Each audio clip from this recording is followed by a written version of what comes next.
Every city starts from the ground up. Today I'm building the foundations, roads, and curbs of Old Bricktown. Welcome my fellow Lego fans to another edition of Old Bricktown. I started with a basic gray base plate, moved to a Mills plate, and now I'm changing things up a bit.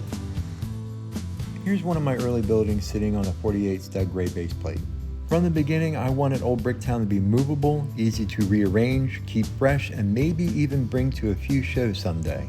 While base plates were a great starting point because they're affordable, I found that once I started adding elevation, they didn't feel sturdy enough anymore.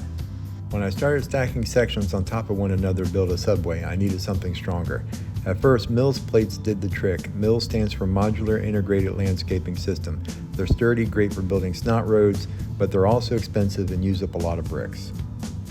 The system I use is like a traditional Mills plate, but built on 9 Technic 16x16 bricks with holes, designed for Lego mosaic art sets. I'll list all the parts I use below. I considered these bricks years ago when the Mosaic Maker kit launched, but I doubted the pieces would be available. Now that it's staying, I don't feel pressure to buy everything at once. For now, I've kept the back support minimal so it stays level with my existing sections. I've added a few Technic pieces here and there to strengthen the weaker spots. Let's start from scratch and build it together, brick by brick.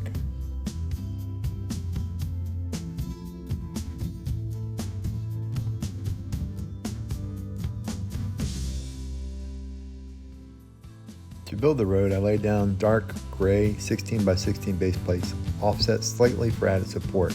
Then I capped each end with 8x16 base plates.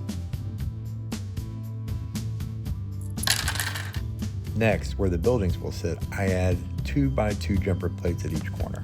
Then I add 4 1x4 plates with knobs to further lock the buildings in place.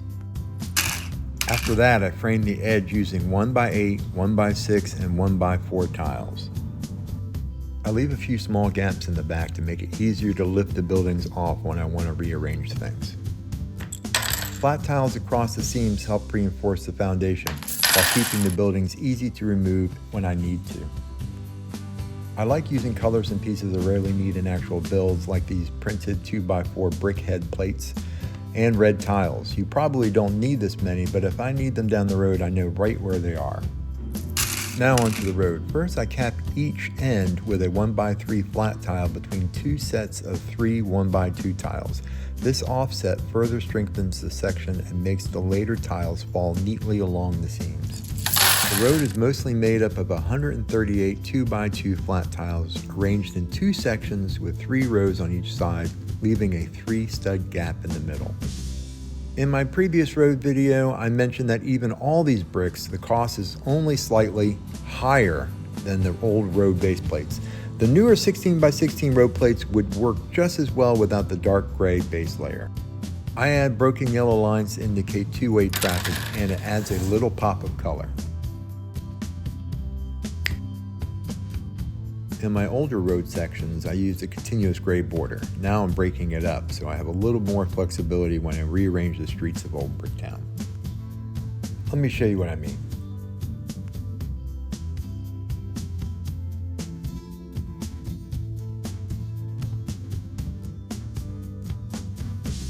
Now I can shift the streets around however I see fit, opening up more layout possibilities when I'm ready to change things up.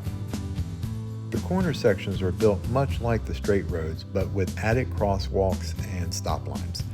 They do require a few extra 2x2 flat tiles. Okay, let's go put these in the city.